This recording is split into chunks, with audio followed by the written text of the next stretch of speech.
We are live from downtown Mill Bay. Hello, hello.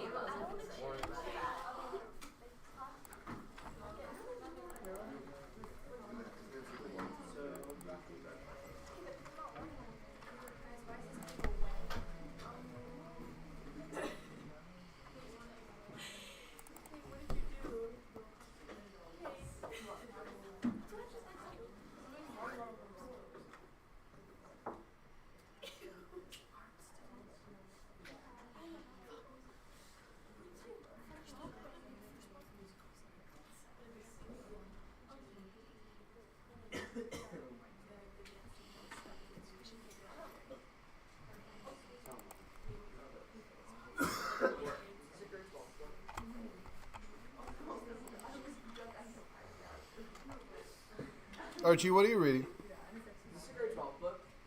You're not allowed to read that yet. Yeah, you might encounter advanced knowledge, and you're not allowed to have it until your use by date gets to grade 11 and 12. Yeah. What will happen if we do? Your brain would explode. Is that ethical? No. Brains exploding are never ethical. Sorry?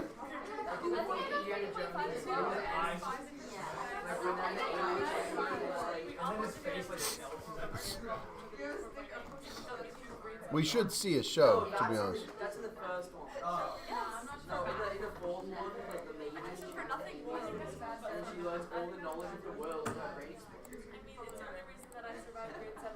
So, and A's survived grade 8. So you just Google. Yes. She just turns into Google. She knows. Yeah. Except no, she It is doesn't. so She does literally everything. Oh, yeah. That's so I see if I knew everything. I know like every millisecond of And everything about the whole universe.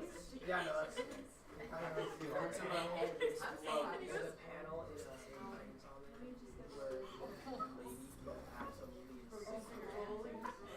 absolutely she would know that too. That was true. She literally lights on fire.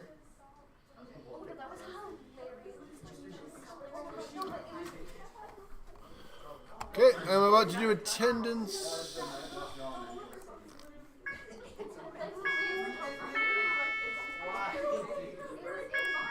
You should honor your parents. Ariel's like a reaction to because she was like his face now she's just like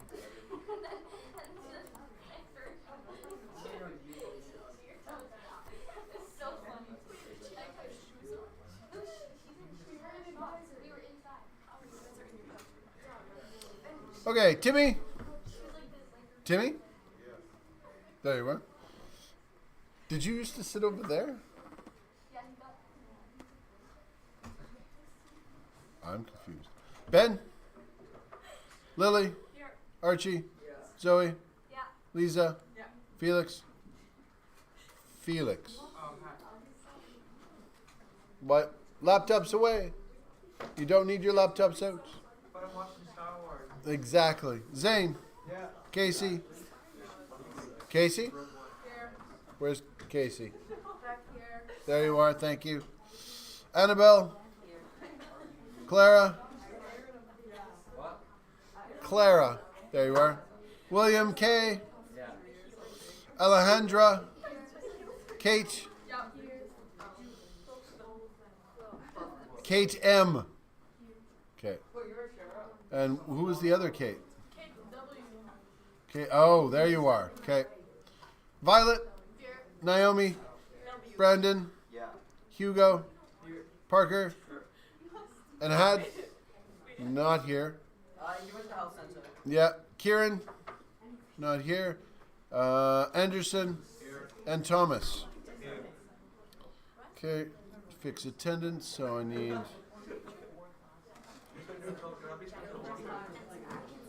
What are the rules for going to the washroom? Can I please? No, what are the rules?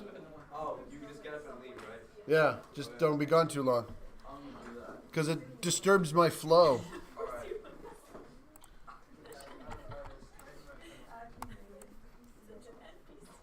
What? How dare you? Oh, this is worth 15 trillion. If you can open up your books, you should have your notebooks in front of you. Pen, pencil, eraser, laptops away, phones away.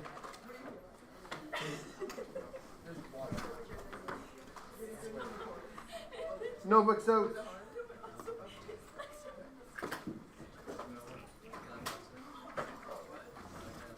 These are the examples we left off with as value judgments.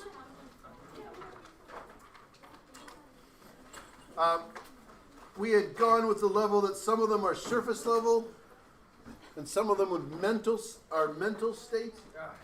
I don't think we're going to continue with that. I wonder who said that. That is really stupid. But we could clearly see there was a difference of some kind between some value judgments.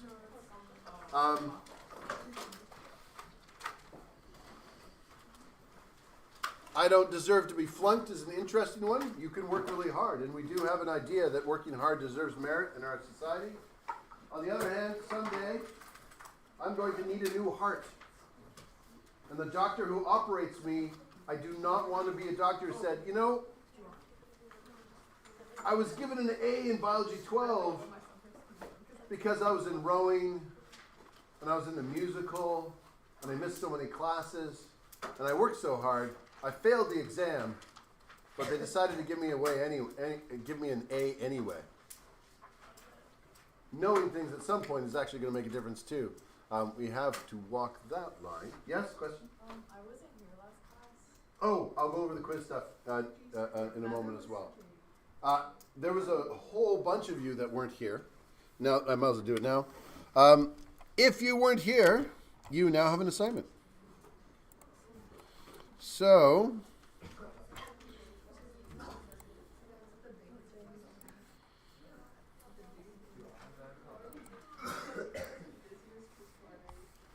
if you're away, you have a quiz called P. Diddy is totally bink. You cannot use that example.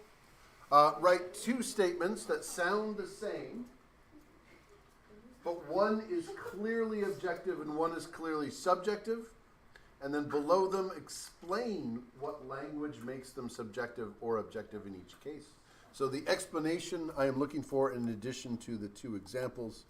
You can't use the example that was on the previous practice, which was P. Diddy is totally bink versus P. Diddy is totally bink to me. Why? Which one is subjective and which one is objective? Yeah. The first one is subjective. Why? Because you could argue like there's no proof for the first one, and for the second one, like you're just saying to you, so it's like specific. Yeah, and what that person thinks of P. Diddy is a factual statement that can be checked. If someone tells you Mr. Sullivan doesn't like hats in the dining hall, that's an objective statement, and it's probably fairly important to know that if he's on duty. Whereas if someone says, "Oh, Ms. Who should I pick on? New deputy head. Ms. Allen will never notice if you wear a hat in the dining hall," that's also an objective statement. But if you say, you know, hats on in the dining hall is rude, that's more subjective. You would have to define a lot of terms. You'd have to figure out what cultural norms are, and it seems a lot more subjective. But whether or not you're going to get chastised for wearing them is probably objective. So if you weren't here, that's your quiz. I gave everybody who wrote it on Saturday, there was quite a number of people who were away until the end of today. So if you could hand it in by end of prep tonight, that would be great. Okay. Next one. Statements that sound like value judgments, but aren't.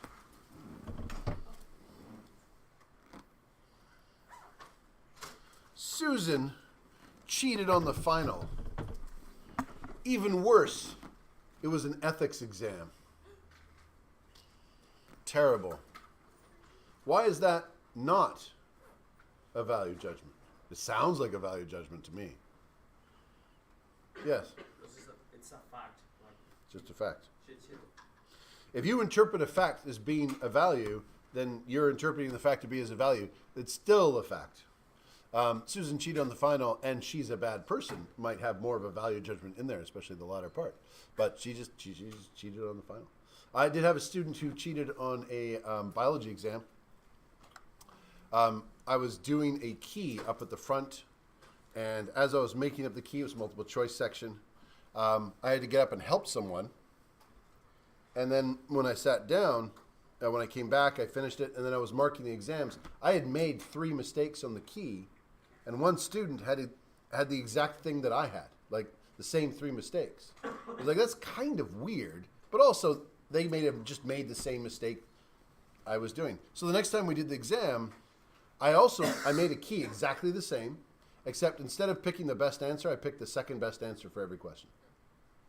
And then eventually I was called up to give help, gave some chemistry help, biology help, went back, continued doing that with the key. The student was still different in some places because I think he knew that some of them must have been wrong, so he switched it, but it was almost identical to my fake key. He was able to get up in the space of 12 seconds, look at my key, memorize the order, and sit back down. That's so... At that point, I feel like I have to reveal that if you have that ability, you could, the night before, make a cheat sheet of notes and then just look at it and then hide it in a place a teacher will never look, in your brain, and then carry that with you to class. Because that level of memorization was impressive. I was amazed. But whether or not he cheated was just a factual question. Jennifer's field goal percentage is higher than Nicole's.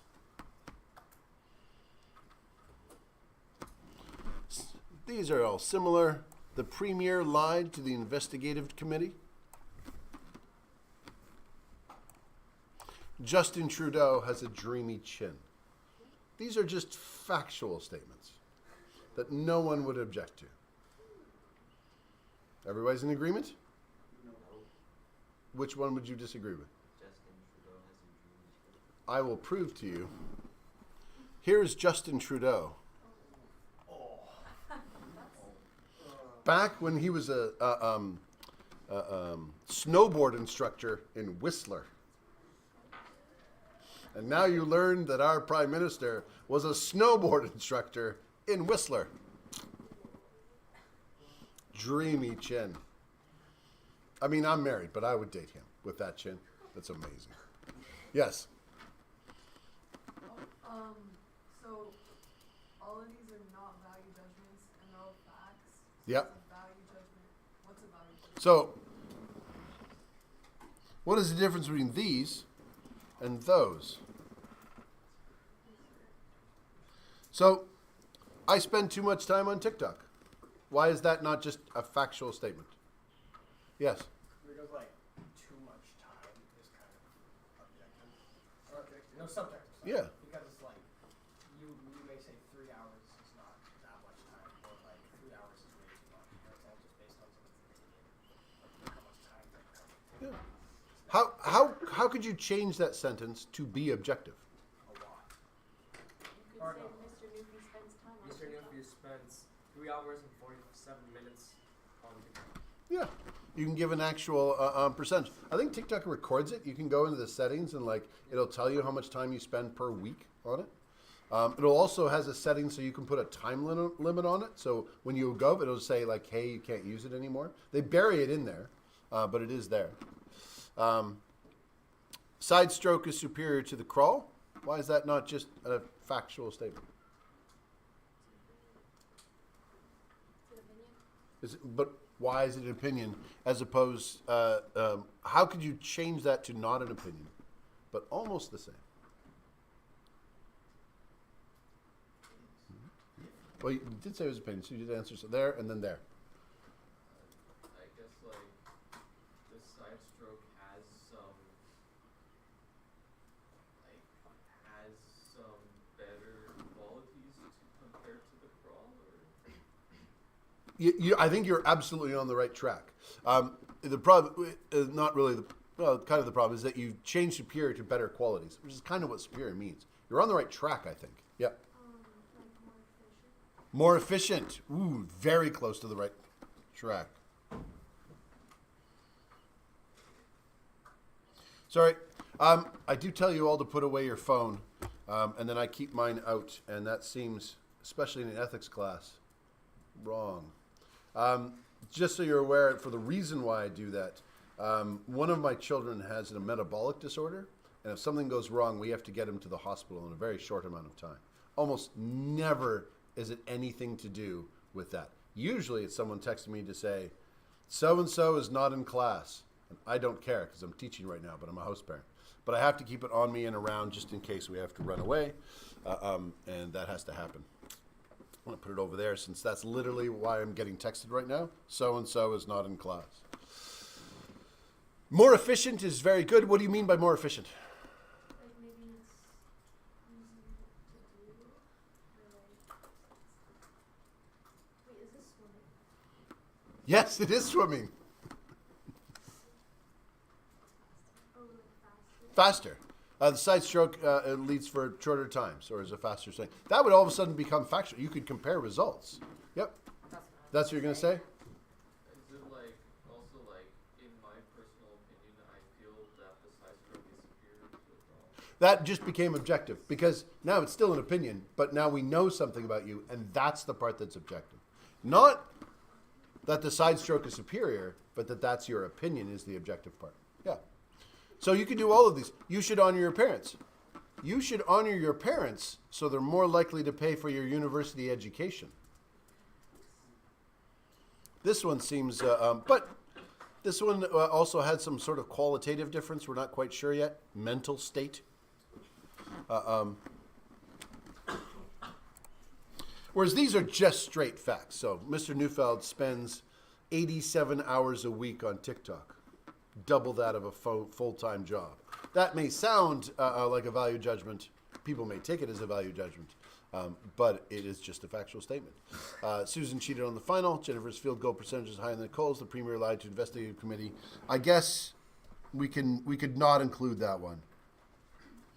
But if we put in Mr. Neufeld's opinion is that Justin Trudeau has a dreamy chin. And then when he addressed us,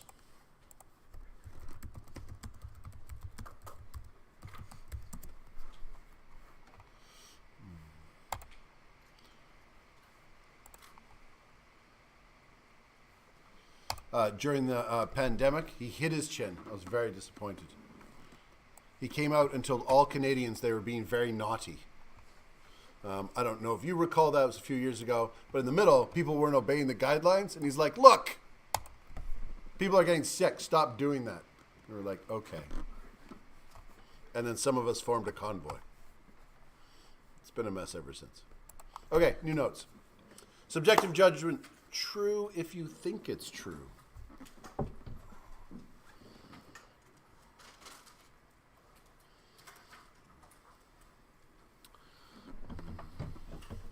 I always find it interesting how stupid your brain is. Advice, serious advice given by psychologists. If you're in university, you're in a class you don't like, or you're in a situation that's really boring, but you have to pay attention, or you're feeling really sad and you want to be happier. The really stupid advice they give is that if you're feeling sad, you should try smiling. The act of smiling will actually a little bit fool your brain into thinking that you're happy. It's not a huge effect, but it's very noticeable. It happens over and over again. If you're in a challenging class and you just repeat to yourself that this class is fun and you force yourself to ask questions, you will end up thinking the class is more fun than you would have otherwise. They've done this type of thing over and over and over again. You can, and the thing is, I can tell you this and it will still work. So your brain is like it's listening to the plan. Like, I'm going to tell you that this is fun and I know it's not. And your brain's like, oh, okay. And then you tell it's fun. It's like, oh, okay. It just believes you. Yes? The brain is the only organ that named itself. The brain is the only organ that Named itself? I like that. Reminds me of the, I think, is it an Asimov quote? The human brain is the universe's way of knowing itself. Can we do more magic tricks? You like make us pick a trick. Yeah, let's do that. I want like I don't have any more magic tricks. I may have fooled you into thinking that this whole class is magic tricks. It's not all magic tricks. In fact, those are the only magic tricks. Can you redo that same trick and get me to pick green again, even if I like simply won't pick green? If I tell you I'm going to make you pick green, Yeah. then that will change the series of events so that it won't work. So I can do it again and force you to pick a color. So could I like go out of the class? You tell the whole class what color. I'll maybe, I don't have all the envelope thing that you got is like up here, so I have to go and hide it again. No, all the single envelopes. An envelope, no plural. There's no plural there. All those envelopes, because at this point, you know, I think it's become fairly obvious. Nah. That if you had picked red, I would have just sent you over here. And I just memorized 8 locations in the classroom. And there are still 7 others. And by now, I've completely forgotten where they are. There's one there for sure. Is there one behind the Star Trek thing? Hold it. Where does it? Oh yeah, here. Underneath the skulls. I knew it. This is a self-portrait of Wilbur, one of my spawn. And I said, that's a little disturbing. And they go, no, I love it. And I'm like, can I put it in my class to intimidate everybody when they're ready to test? They're like, yeah, sure. This is one of the earliest hominid skulls. It's a 3D printed copy of a scan of the original. It is a little smaller than the original, but not a lot. They were very tiny. So if you were underneath the skull, you were of course in privet. And I don't know. Those are the only 2 I kind of remember. I've seen magicians do this with a deck of cards. So they've memorized 52 locations. And the other thing is, I don't actually have that good of memory. While you know how I'm looking down and concentrating? My phone has all the locations printed on it, and I'm just reading it out. One year, I did that so badly, I made a mistake, and I had to change direction partway through. Oh no, it's moved. Oh, is there one in here?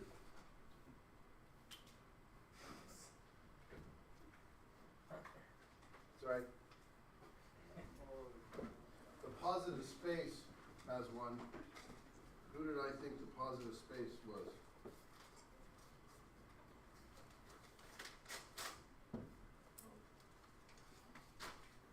Oh, right. Mackenzie, because they need a lot of positive space because they're attached to Ellis, which is horrible. It's terrible for them. I apologize to all Ellis members in the room. So yeah, now you know how at least you know how the magic trick is done. Although it seemed that you already got it. Meta is lots of fun. True if you think it's true.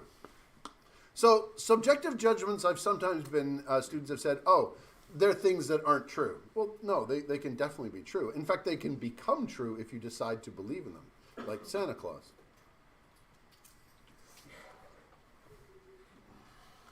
Why would you say become true? My cousin believed in Santa Claus, and because of that, she got extra presents. She was in grade 10, your grade.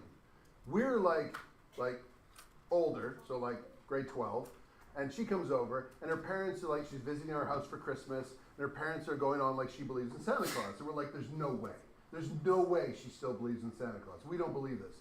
We get her alone, and we're like, okay, Santa Claus is not true. We're ready for it. She goes, of course I know it's true. But because I have never said it's not true, my parents buy me an extra present from Santa Claus every year. Whereas all my brothers who said it wasn't true ages ago, they don't get that extra present. I'm like, that's totally brilliant. She's like, you're not going to tell. We're like, no, we're not going to tell. That's the most brilliant thing we've ever heard of. Santa Claus became true for her because she believed in it.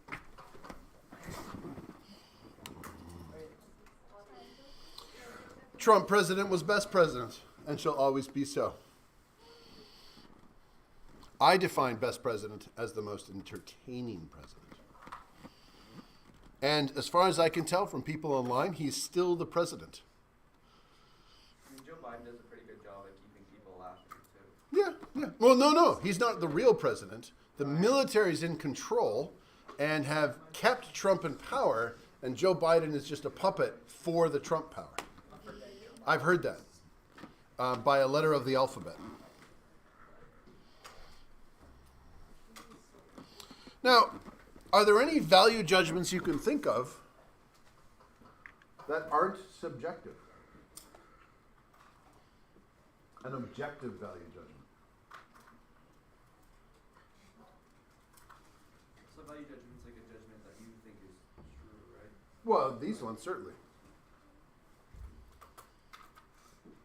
Yeah. Wait, so are subjective judgments and value judgments the same? No, subjective is true if you think it's true.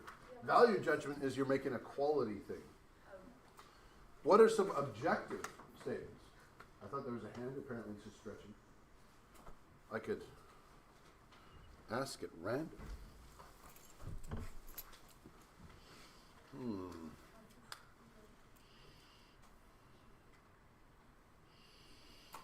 Brentwood College School is the best school in the world. Subjective or objective? Subjective, obviously subjective. Brentwood College School has 98% go on to the university of their first choice after graduation. That's an objective statement. Also, could be a bit of a lie. What else do you need to know? Yeah? Or college school could, expel someone before, if they're really, really bad. And just manipulate the findings? Yeah. I didn't even think of that. That's brilliant. Yes? Right. It depends what school they go to. Pardon? It depends on the school that they go to. It does depend on the school that they go to, and I didn't say that. So what if every other school in the world has 99% go to the university of their first choice? That means we're last. You always want to find out comparisons compared to other things. That's used a lot in advertising. They'll tell you a percentage. It sounds good, but they don't tell you that like 98% of the other products in the market do a better job. They just advertise the job that they do. So you can have factual, objective value judgments, but they need to be rooted in fact, much like the first ones in there were rooted in some sort of fact. We already did that one.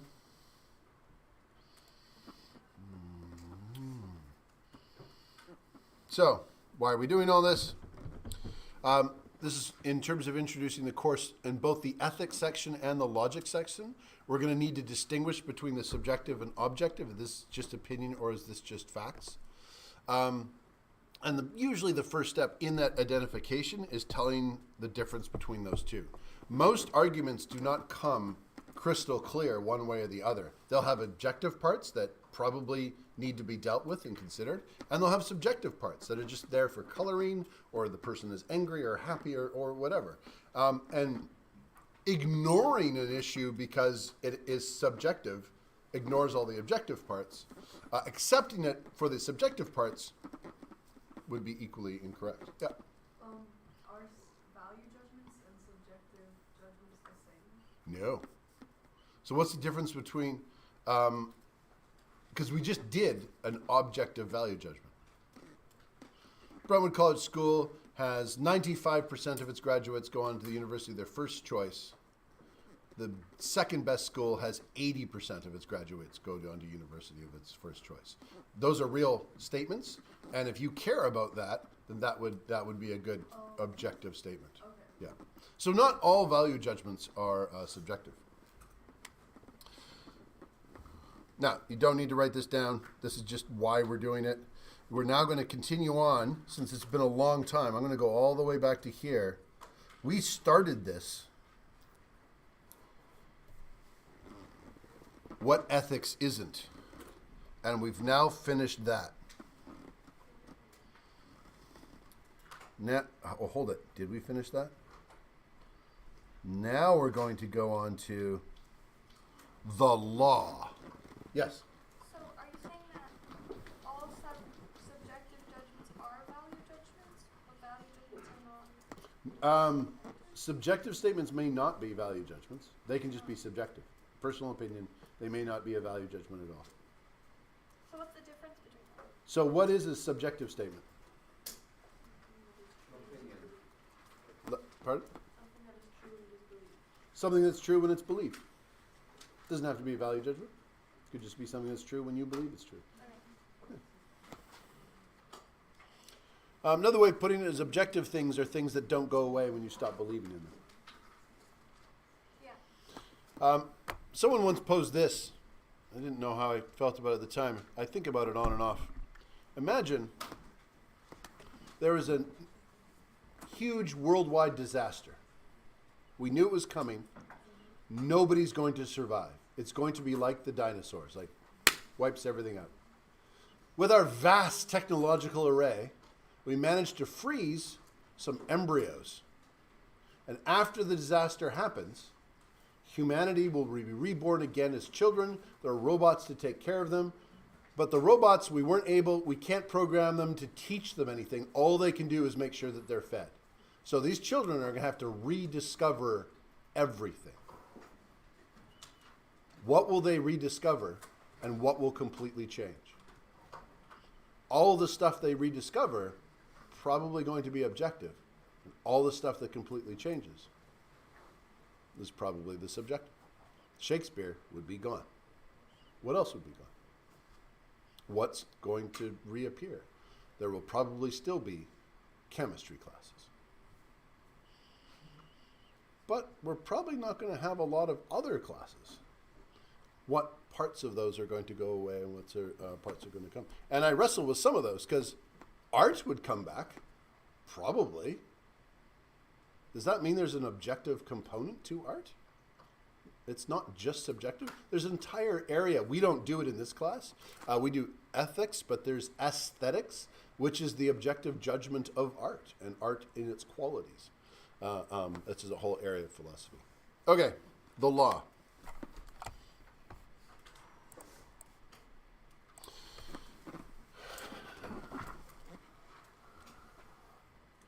One of my spawn had a debate in their elementary class over the legalization of marijuana. They're like grade 7 or so, I think, when they did it. And one of the viewpoints that the opposing side took was that, of course, we shouldn't legalize it because it's wrong. And it's wrong because it's illegal. What I found was interesting, because I'm like, they're grade 7s. They don't know anything. Obviously, they're going to come up with something like that. But it was a persistent point. This is something that a lot of them believed. You get a hold of rules. These rules are always good. Can anybody come up with an example of the times where the law has been incorrect? Yes. Nope. Hand back down. There and then there. Yes. Slavery. Slavery. Great one. That's always first on the table. Slavery is bad.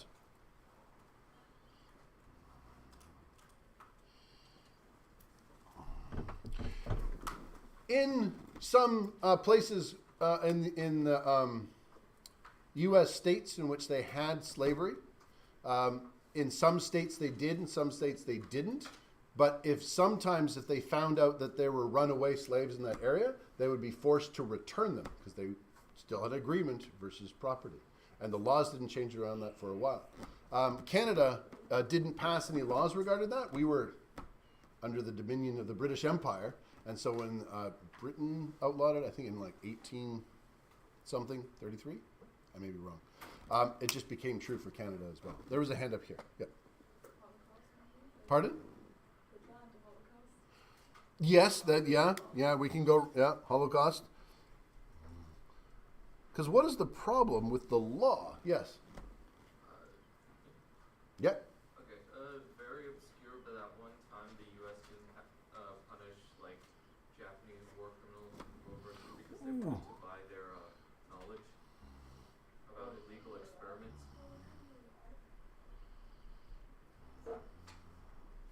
I used to do, if you're interested, we could always do it again. We used to do a research project in the class, and you would have to pick a project on human experimentation. And that was a very common one, like Unit 731. Yeah. There was the Auschwitz experiments in Germany. The U.S. Did some skin studies on prisoners in Nebraska. The doctor talks about looking at acres of skin when he walked in. So he would just give them syphilis to see what would happen. And Canada did a joint research study with the CIA in which if you were in a car accident and it was like, oh, this patient's moribund. They're going to die. They're alive right now, but they're going to die. They would pronounce you dead and wheel you into a special room and then expose you to intense radiation so they could study what happened to living flesh under what was happening at the time. All of these were entirely legal under the laws of the time. Yeah. Residential schools. Residential schools. Given what's coming up, great example.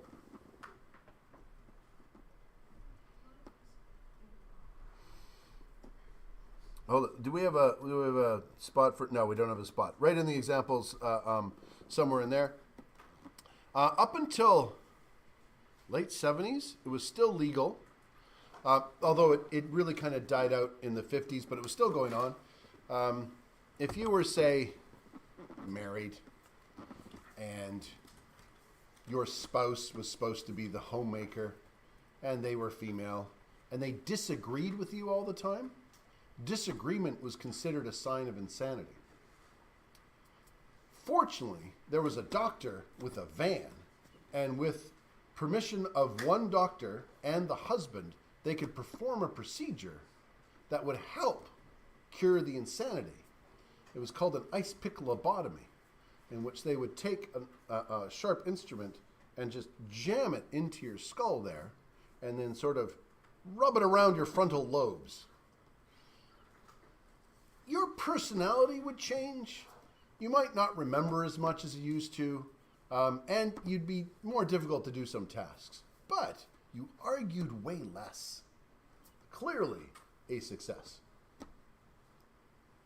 This went on for a fairly long time. The laws weren't actually removed from the books until, I think, late 70s, early 80s. And there was still the occasional time it was done. One doctor and the husband's word was all that was needed for permission. Yeah. Oh, I thought your hand was up because you were going like this.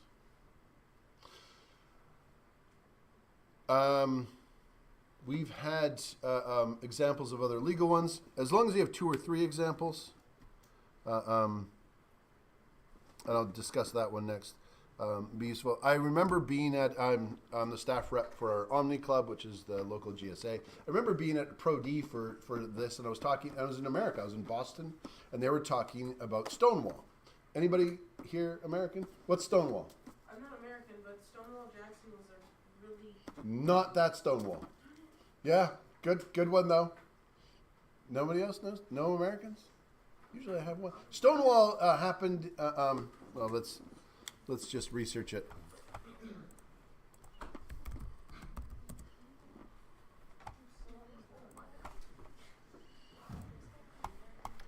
Stonewall in the U.S.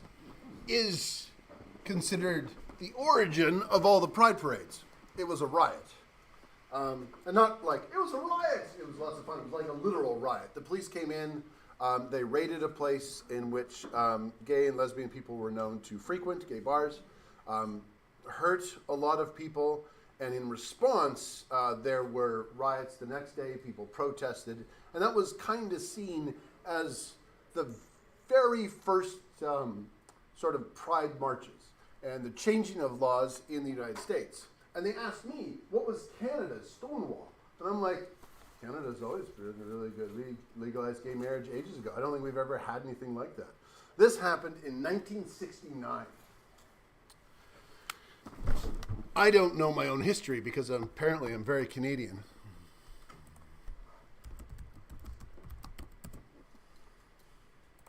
Canada did have the equivalent. It's called Operation Soap. 1969 for the U.S. We were doing things like that in 1981. they were still going on as late as 2003, where the police would raid areas that gay people would frequent. The record for the largest mass arrest wasn't beaten, I like this, until the 2006 Stanley Cup playoffs in Edmonton. So they managed to do it. Hockey always has to beat something. And so we had them much later, and they happened more frequently. We just don't talk about it very much in school because we're polite. We don't want to mention all the bad things that happen. But we not only had them, we had them much later and for longer. Gay marriage was legalized in Canada a little earlier, but not a lot earlier than the States. It also was done en masse when it was legalized in Canada. It was for the whole country, whereas in the States, for a while, it was just state by state, as opposed to in Canada where it was everybody. It is also interesting, for a long time we believed that the Attorney General was part of it and was like a government crackdown. It turns out it hasn't been. As far as we know, it's just like police stations going, we want to do this, and then they do it. Yep. What's a bathhouse? Where you go and it's a public bathhouse, like you can think of Roman places. So gay people would frequent there. If you are gay, finding a private place to meet other gay people, have sex, or any of those things is fairly rare. So they are, yeah. And since they were known to frequent those areas, of course, that's the first place they targeted. So Canada was doing that a lot earlier. The second question, if we're talking about the law and ethics, is should everything that's unethical be arrestable? No, there are some things you could do that makes you a terrible person. Like, you break up with someone by a text. Hey, it's not working out. Never contact me again. And then block them on every piece of social media you have and ghost the heck out of them. We probably don't want to arrest people for that. There are certain social norms that may be unethical. One of the best ones to judge if someone's a good person is just watch people at the grocery store. What ethical action does everybody have to take at the grocery store? Put your shopping cart back. Yeah. And this has become sort of a famous little test because it was written about in a blog post. Just watch people. You don't get there's no penalty for not putting your shopping cart back. You're just a good person if you do, and if you're not, you're not as good a person. Standing waiting in line. Standing in line. Standing in line? Still one? Did you have your hand up, or was that stretching again? Oh, you said putting back items that you didn't need. Putting back items that you don't need. The amount of times I found a frozen item sitting in with the chocolate bars. Not only did they not put it back, they put it somewhere where it's not even going to stay safe. Yep. Maybe like actually buying the items, not stealing them. Actually buying the items? That actually is illegal. Like that, we're trying to come up with examples that are not legal. Say, if you steal, you have done something wrong. I've heard stories. I don't know how true this is. People say it's true. Who've worked for large stores, for example, will record every time you steal. And since they have cameras, they can record that you do that. And they won't bother sending out to arrest you.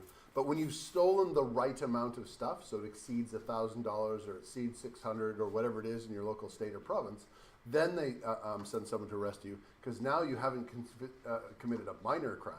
You've committed a major crime, and they can have you arrested and put away for serious time. So they just let you get away with it until you can really be arrested. There, and then there. Yep. This is really off topic, but in my hometown, like moose and deer, they walk into our grocery stores. The doors are automatic, and there's no way for them not go in, and they sometimes just do that.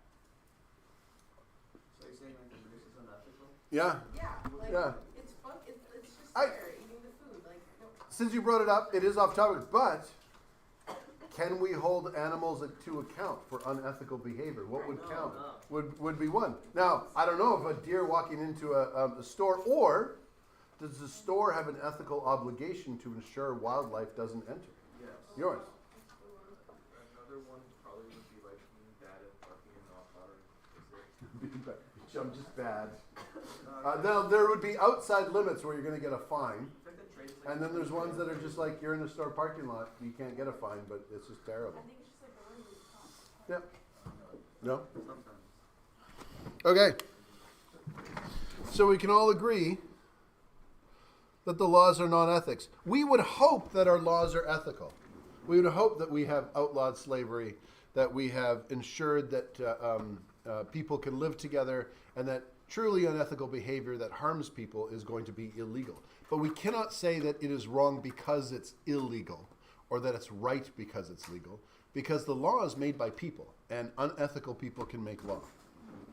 So we will look at law a fair amount of times. We'll discuss law cases because they're landmark cases that discuss an ethical issue and then put it into law. But we can't assume it's ethical just because it's legal. A couple of political cartoons to drive home the point.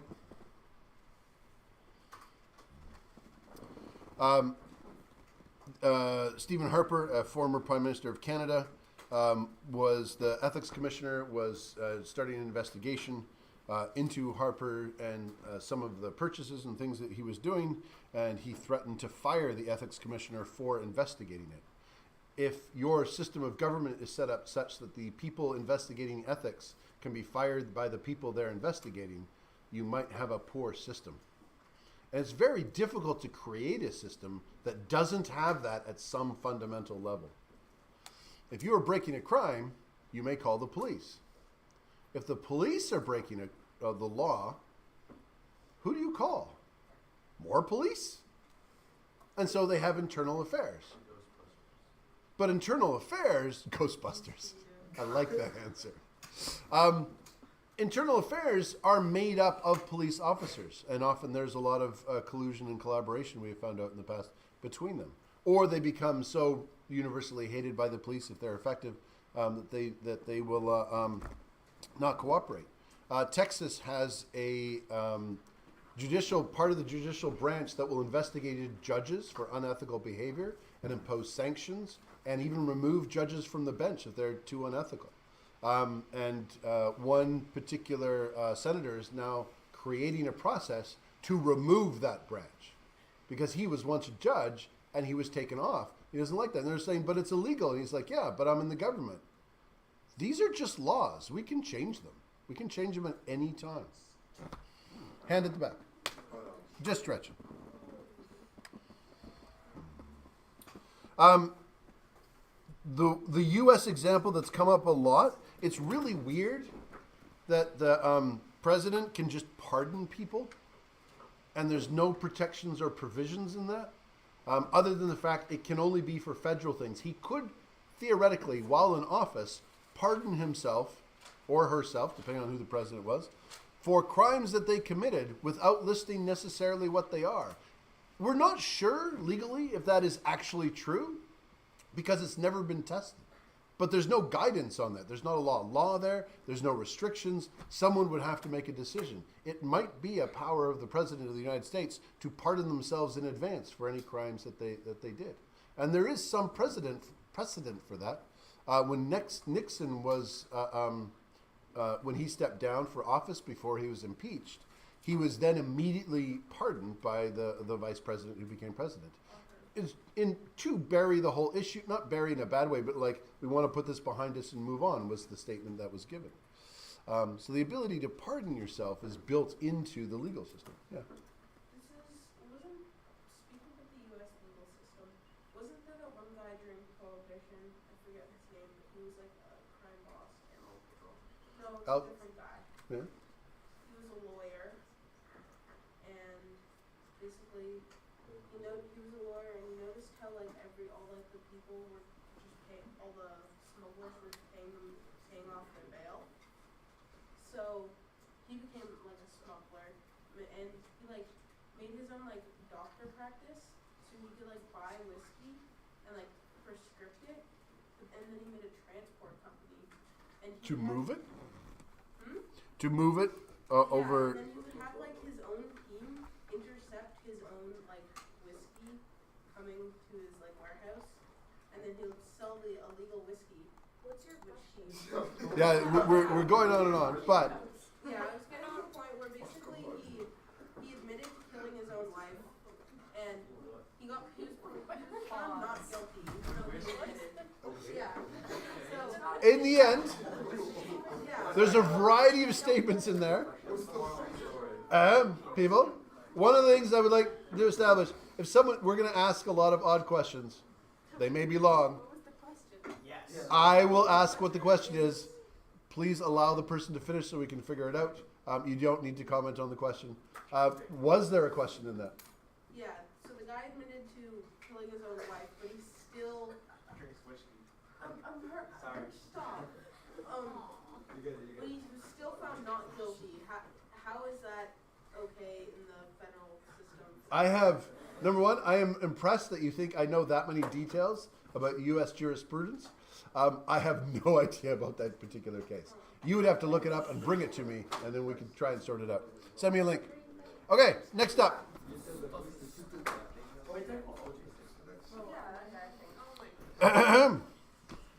So, as an example, these are things that are currently legal.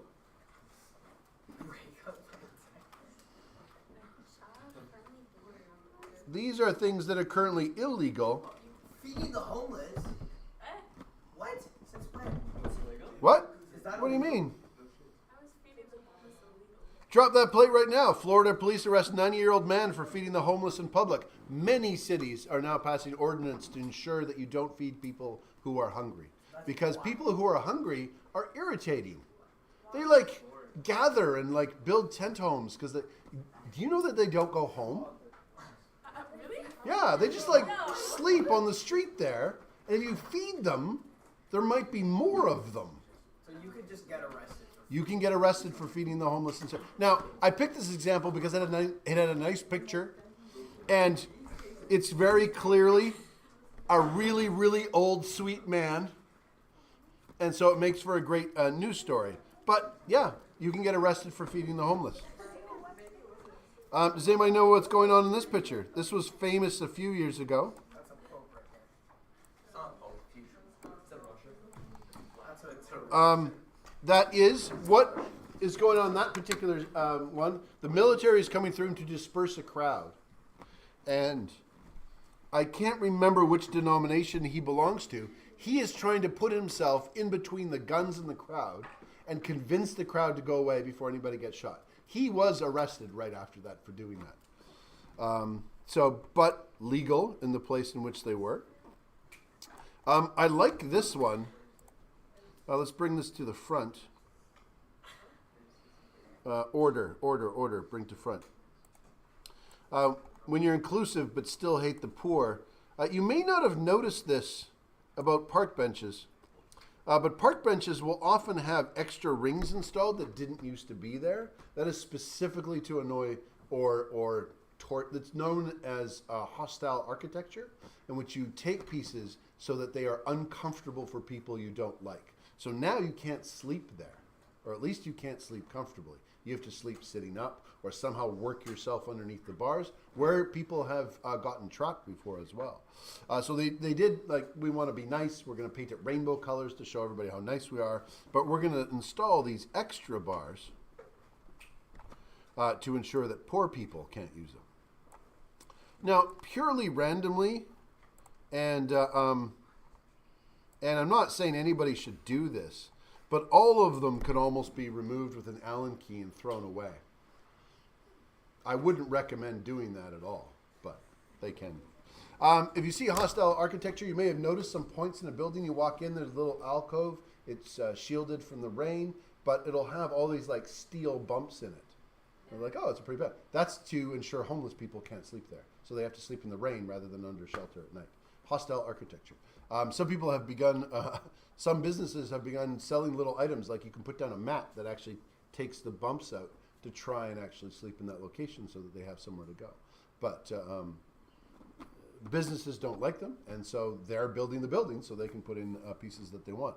Cities themselves, it's a little bit more questionable when they do it, because the cities themselves are responsible for their homeless population, resources, ensuring that people are fed and clothed and at least get the minimum that they need.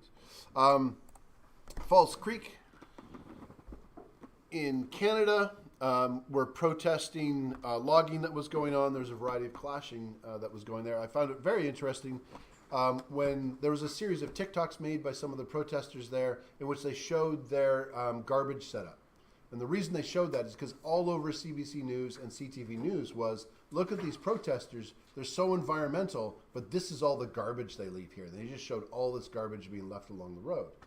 And then one of the protesters did a series of TikToks where they had the recycling, they're organic, they take it out every 2 days, and when it's overfull, they take it out more often. Here's how they organize it, here's how they cook their food. It was very clear it had been set up for a long time, they're doing this really well. How does that happen? It happens because when they take their garbage away, they don't own the land, they're there protesting it. So the people who own the land bring in garbage, throw it on the ground, and then they can invite all the reporters that they like who will just show and tell a story that will grab attention and grab eyeballs and make people angry. It's useful to have your information from more than one place. On the ground, people who are posting live streams can be really good for a unique insight, but it also can be problematic because I don't know if that person was really telling the truth. That could have just been one encampment. They're very good, maybe the other one's bad. I don't really know. But the more information you can have, the better you can have it. But what they're doing, you're perfectly allowed to throw garbage on your own land. That's not illegal. And you're perfectly allowed to let CBC and CTV come up with their own stories about it and let them make any assumptions that they want. Apparently, this is a common tactic. Reminds me of an old black and white film that I saw in which they were, it was a union organizer, which seemed, it reposted due to the SAG-AFTRA strike. A union organizer is talking to all the union members about how to protest. In the middle of his talk, someone throws a rock, fairly sizable, right into his head. They turn around, they find the guy who's throwing the rock, and they're just about to beat the crap out of him. And the head union guy is like, gets everybody to stop, gets everybody to calm down, do not touch him. And then they show, I told him to throw that rock because this is what's going to happen to you tomorrow. There are people right now in the union who are being paid extra money to be union busters. They're going to throw a rock at me. You're going to beat the crap out of them, and that will justify a police response, and then they'll take away the protesters. Tactics are part of any organization. So when you see news reports, and that you have to look beyond the surface perhaps of what's going on, and we're talking about what's legal and what's not legal. I like this comparison. This is between different types of marriage. It's from a website called XKCD. And the stuff in red, it used to be illegal for interracial marriages to occur. It was totally legalized in the United States in 1967. I use the United States as an example often. I just want to make clear, not because they're bad in any way. Why would I use them and not Canadian stuff? Yes? There's way more studies in the U.S. There's a lot more news that comes from the U.S. And here's another key piece. What language is it in? English. So if I'm searching for someone, you're not going to get very many French examples. Je ne parle pas français. The dashed line is the point in the U.S. in which they had majority approval, in which over 50% of people said that it's okay for interracial couples to marry. They had full legal access in 1967. They didn't have majority approval until 1995. The law recognized early that by the basis of their laws, if everybody is equal and everybody has the equal rights, then it doesn't matter what people believe because under their particular constitution that they should have legalized access. Compare that with same-sex marriage. They had a majority approval in 2011. They didn't actually get majority access until after this graph was made. And so it actually reversed it. The law wasn't recognizing it even while people were approving it for a very long time. And this has been a trend worldwide in which individual human rights haven't been recognized quite as quickly by the courts. It's been a worry in European governments and the rise of against human rights. Yep, there's a hand up over there. I saw the corner of my eye. No? Excellent. Okay. If you want to check it out, XKCD. I do warn you, it does have a lot of math every once in a while, but it's not too bad. Second thing, belief or belief systems. So first one, law.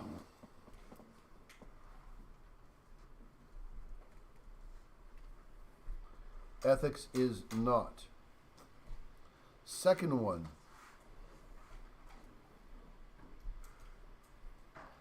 ethics is not. Without going through the whole thing, why would I say, I mean, clearly religion gives you a prescription of right and wrongs in many cases and tell you what's good and not good to do in this world. Why would we say that ethics is not religious? What would be the problem with that? Yeah. Well, isn't ethics and morals the same thing? Kind of? Yeah, you can use them interchangeably. And aren't your morals like based on your religion? Because like people who are atheists are like more likely to make decisions that can be viewed as poorly because they don't have morals. Morals is like a religious thing. I wouldn't say so. In fact, in a study of people and their their moral behavior, there hasn't been a correlation between type of religion or having any religion as to whether or not they're going to behave well. In fact, the only one I know of is that people who have just recently been to church, this is in the States, so I'm assuming Christian denominations, are less likely to give to the poor. And the closer they are to Sunday, the more or less likely they are to give. Is that because they're in church and not on the streets giving poor people food? No, what they correlated with is that people viewed going to church itself as an act of charity, so they already did it that week. So they were less likely to be guilted into it, essentially. I know a lot of politicians are atheists, and that kind of like goes hand in hand because politicians are normally greasy and do. I don't know that many politicians who profess atheism. Really? I can't think of a single American one or Canadian one I know Hillary who has been head of. atheist. She made a lot of No, suspicious she's not. She goes to church regularly. Yeah. Well, I heard that. Hold it. I think it was first there and then there. Yeah. I'm atheist, but like since I grew up in a mainly Catholic household, I still share many of those Yeah. values and morals. Yeah. You know. You may absorb your ethics from it, but why would it?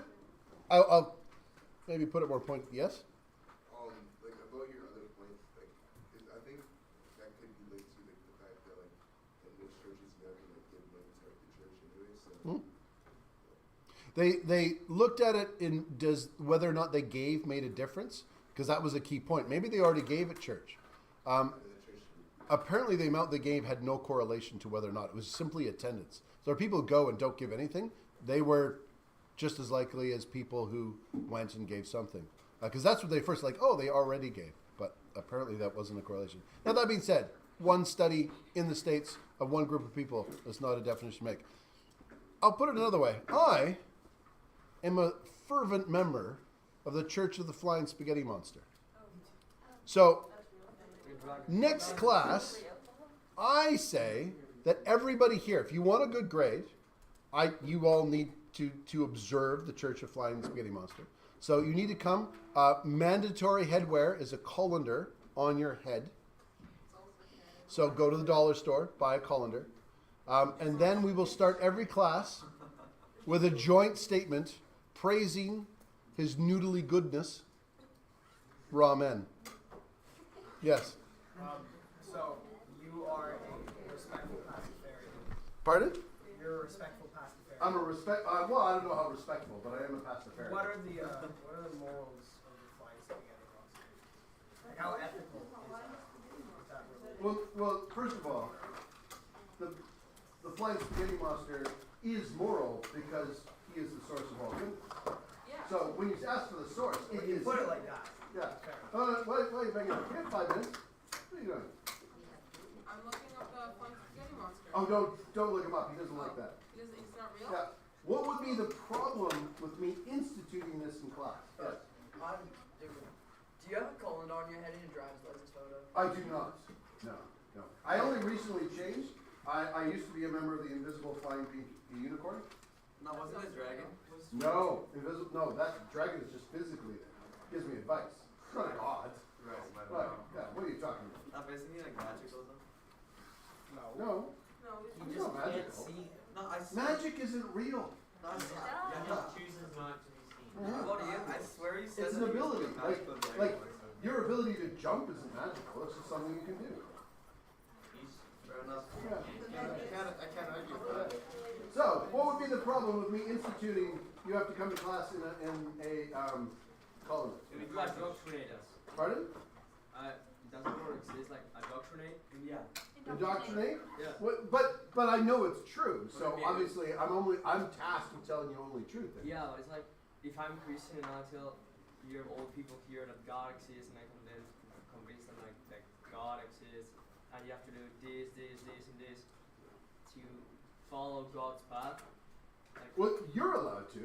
What would be Yeah. the wrong if I was allowed to? Because you're have an influence on us. I have an yeah, influence our on you. opinions. Oh, I don't think I've heard from you at all. So let me go you and then that. Yes. Well, you're above us as a teacher and you Well, and physically, I'm control 6'5". your- Yeah. you control our grades. I control your grades. I control your power. A lot of people are backing up. Bell has not gone. I haven't called it. Please take out your books. I do not like it when people start packing up early because it creates the culture in class that everything is over. They stop paying attention. You will have more than enough time to pack at 1 o'clock. Please pull your books back out. My book is on my desk. It's just choosing to not be visible. Please pull your books My back. book is on my Yeah, desk. pull it back out. Out. Everything back out. Then there.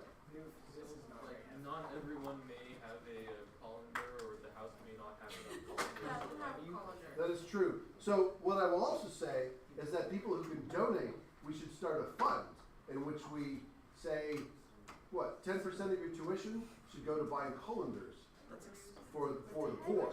They made it go. That's like 13,000. I think Nah. right here, I am in a position about what is wrong. If religion is true, and that's where you get your morals from, obviously this comes up all the time when people want to post like the 10 Commandments, or there's currently a law in a county that says if they get a poster from a member of the public praising God, they are required to post it. And it was so that they could subvert some of the government regulations about it, because they're a member of the public. So now a group of them, of course, have started giving them Muslim posters that they are now required by law to put up, which is now irritating them, and they're changing the law.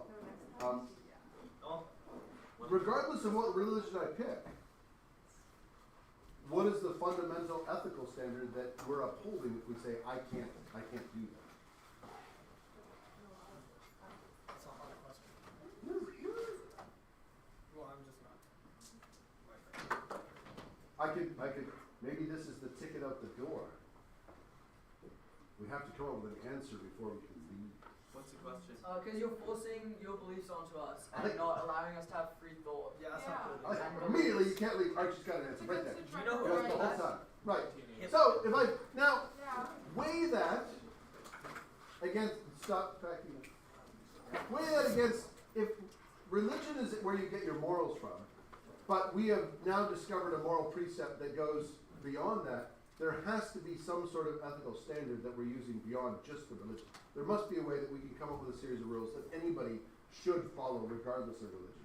So I'm not saying that religion doesn't have ethics, but we're going to talk about why we can't enforce them. The ethics we're going to talk about in this class is the ones that you can use as a doctor, as a politician. If you are a pastafarian, who are the only people I can enforce that on? Other pastafarians.